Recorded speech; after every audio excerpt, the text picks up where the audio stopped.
I get super annoyed with some of the self-care tips that are given to teachers and therapists. And I wanted to just take a couple minutes to talk about what I recommend instead. I'm Karen Dudek-Brannan, and I help pediatric therapists be better leaders so that they can make a bigger impact with their services.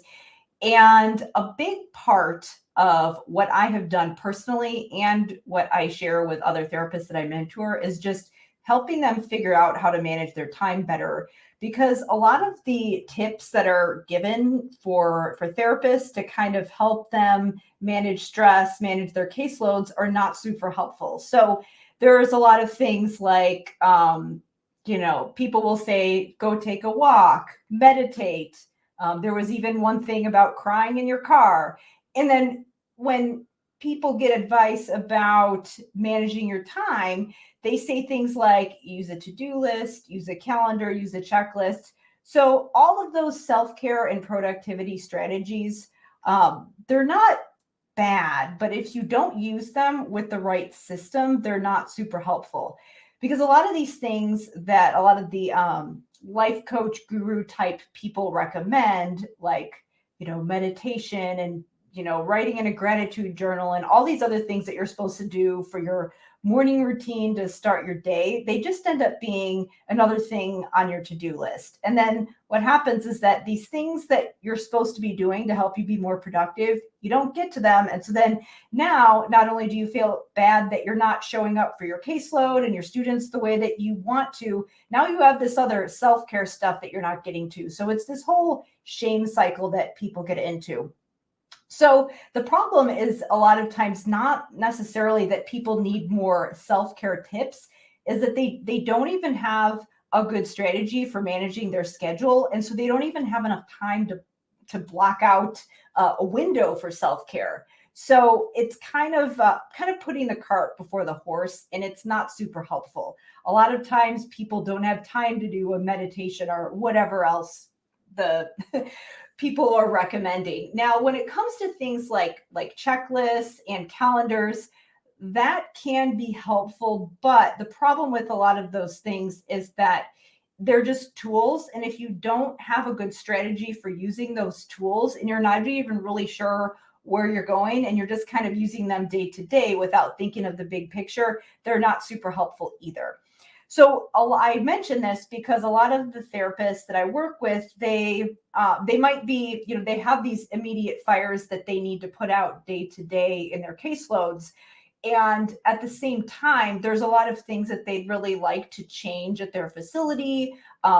Maybe some extra projects that they'd want to start, and other things that they want to be doing. Really, ultimately, they always have this kind of itch, just knowing that they could be doing more for their caseloads, but they don't even really have the mental bandwidth to sit down and, number one, figure out what that might be. And number two, even if they do have an idea of what they want to do, maybe it might be that they want to start some kind of initiative or project or outreach program at their facility where they're currently working, or maybe they want to do some kind of a side hustle on the side of their job. Maybe they want to work towards a leadership position, whatever it is. They have something that's kind of above and beyond the day-to-day fires that they want to be doing. But again, you kind of get caught up in the day-to-day emergencies and don't really block out time for that long-term thing. And when you're just using a calendar or a checklist for the immediate moment, it's really hard to even block out time and try to envision how that would look to work towards some kind of a long-term goal.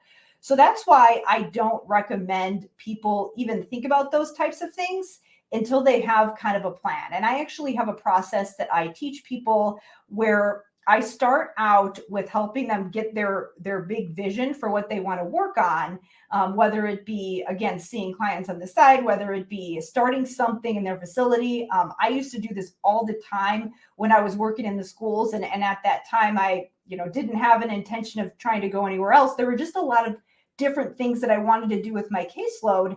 And they were kind of things that seemed like above and beyond.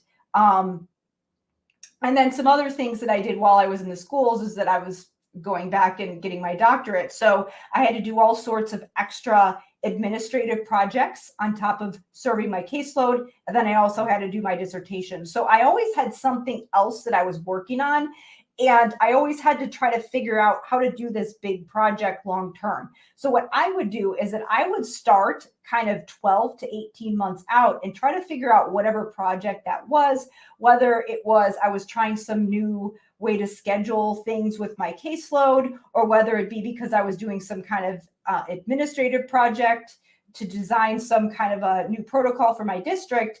I would start 12 to 18 months out, and I would work backwards and put those things in my schedule first before I did the day-to-day whatever my day-to-day routine was.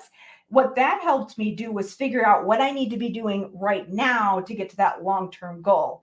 And the thing is that a lot of times people don't realize is that if you work backwards and you block out time for that first, then the day-to-day fires that you need to put out just kind of get taken care of. Whereas if you put those things on the back burner and you don't have that big vision, then it doesn't feel like it's immediate, something that you need to do right now, and you just keep pushing it off and it never gets done.